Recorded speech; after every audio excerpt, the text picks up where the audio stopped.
ನಮಸ್ಕಾರ ಸ್ನೇಹಿತರೆ, ಇವತ್ತಿನ ವಿಡಿಯೋದಲ್ಲಿ ನಮ್ಮ ದೇಹದ ಆರೋಗ್ಯಕ್ಕೆ ತುಂಬಾ ಉಪಯೋಗವಾಗುವಂತಹ ಐರನ್ ಮತ್ತು ಕ್ಯಾಲ್ಸಿಯಂ ಇರುವಂಥ ನುಗ್ಗೆಕಾಯಿ ಫ್ರೈ ಮಾಡ್ತಾ ಇದ್ದೀನಿ. ಈ ನುಗ್ಗೆಕಾಯಿ ಫ್ರೈ ಅನ್ನದ ಜೊತೆಗೆ ಸೈಡ್ ಡಿಶ್ ಆಗಿ ಉಪಯೋಗಿಸ್ಕೋಬೋದು. ಚಪಾತಿಗೆ ಮತ್ತು ರಸಮ್ ತಿಳಿಸಾರು ಜೊತೆಲಿ ತುಂಬ ಚೆನ್ನಾಗಿರುತ್ತೆ. ಈ ನುಗ್ಗೆಕಾಯಿ ಫ್ರೈ ಹೇಗೆ ಮಾಡೋದು ಅಂತ ನೋಡೋಣ. ನುಗ್ಗೆಕಾಯಿ ಫ್ರೈ ಮಾಡೋದಕ್ಕೆ ನಾನಿಲ್ಲಿ ಒಂದು 3 ನುಗ್ಗೆಕಾಯಿನ ಈ ರೀತಿ ಉದ್ದುದಕ್ಕೆ ಇಟ್ಕೊಂಡಿದ್ದೀನಿ.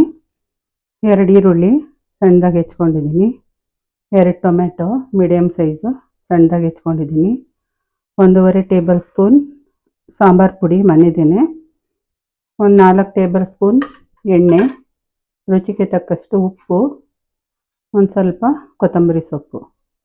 ಈಗ ಮಾಡೋದು ಹೇಗಂತ ನೋಡೋಣ. ಗ್ಯಾಸ್ ಸ್ಟವ್ ಆನ್ ಮಾಡಿ ಈಗ ಒಲೆ ಮೇಲೆ ಒಂದು ಕಡಾಯಿ ಇಟ್ಕೊಂಡಿದ್ದೀನಿ. ಗ್ಯಾಸ್ ಸ್ಟವ್ ಉರಿ ಮೀಡಿಯಮಲ್ಲಿ ಇಟ್ಕೊಂಡಿದ್ದೀನಿ. ಈಗ 4 ಟೇಬಲ್ ಸ್ಪೂನ್ ಎಣ್ಣೆ ಹಾಕ್ತಾ ಇದ್ದೀನಿ. ಎಣ್ಣೆ ಬಿಸಿ ಆದಮೇಲೆ ಅರ್ಧ ಟೇಬಲ್ ಸ್ಪೂನ್ ಸಾಸಿವೆ ಹಾಕ್ಕೊಂಡಿದ್ದೀನಿ. ಒಂದು ಸ್ವಲ್ಪ ಜೀರಿಗೆ. ಸಾಸಿವೆ ಎಲ್ಲ ಚಿಟುಕುಟ್ಟ ಮೇಲೆ ಈರುಳ್ಳಿ ಹಾಕ್ತಾ ಇದ್ದೀನಿ. ಈರುಳ್ಳಿನ ಸ್ವಲ್ಪ ಮೆತ್ತಗಾಗೋ ಥರ ಫ್ರೈ ಮಾಡ್ಕೋಬೇಕು. ನುಗ್ಗೆಕಾಯಿ ಫ್ರೈನ ಒಂದು ಸ್ವಲ್ಪ ಲೈಟಾಗಿ ಗೊಜ್ಜು ಬರೋ ಥರ ಮಾಡ್ಕೊಳ್ತಾ ಇದ್ದೀನಿ. ಈರುಳ್ಳಿ ಬೇಗ ಫ್ರೈ ಆಗಲಿ ಅಂತ ಒಂದು ಸ್ವಲ್ಪ ಉಪ್ಪು ಸೇರಿಸ್ತಾ ಇದ್ದೀನಿ. ಸೇರಿಸಿ ಒಂದು ಮಿಕ್ಸ್ ಮಾಡ್ಕೋಬೇಕು. ಈರುಳ್ಳಿ ಈಗ ಎಣ್ಣೆಯಲ್ಲಿ ಚೆನ್ನಾಗಿ ಫ್ರೈ ಆಗಿದೆ. ಈಗ ಟೊಮ್ಯಾಟೊ ಹಣ್ಣು ಸೇರಿಸ್ತಾ ಇದ್ದೀನಿ. ಇದು ಒಂದು ಸ್ವಲ್ಪ ಸಾಫ್ಟ್ ಆಗೋ ತನಕ ಫ್ರೈ ಮಾಡ್ಕೋಬೇಕು. ಈಗಾಗಲೇ ಉಪ್ಪು ಹಾಕಿರೋದ್ರಿಂದ ಟೊಮೆಟೊ ಬೇಗ ಸಾಫ್ಟ್ ಆಗುತ್ತೆ.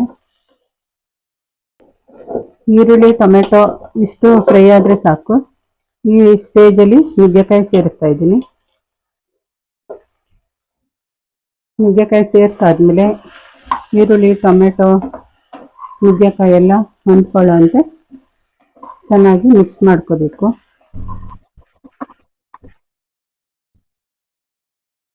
ಈಗ ಒಂದು 5 ನಿಮಿಷ ನೀರು ಹಾಕ್ಕೊಳ್ದೆ ನುಗ್ಗೆಕಾಯಿ ಒಂದು ಸ್ವಲ್ಪ ಬೇಯಿಸ್ಕೊಳ್ಬೇಕು.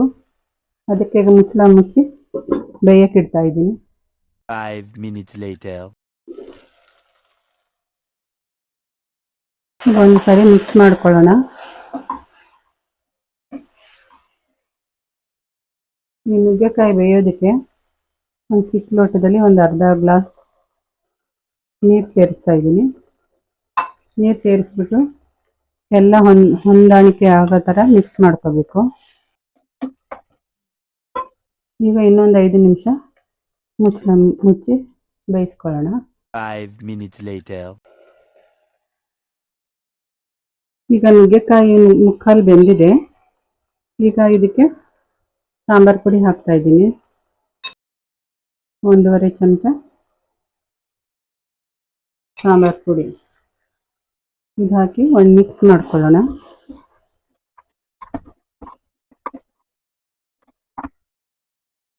ಈಗ ಇನ್ನೊಂದು ಅರ್ಧ ಗ್ಲಾಸಷ್ಟು ನೀರು ಹಾಕ್ತಾ ಇದ್ದೀನಿ.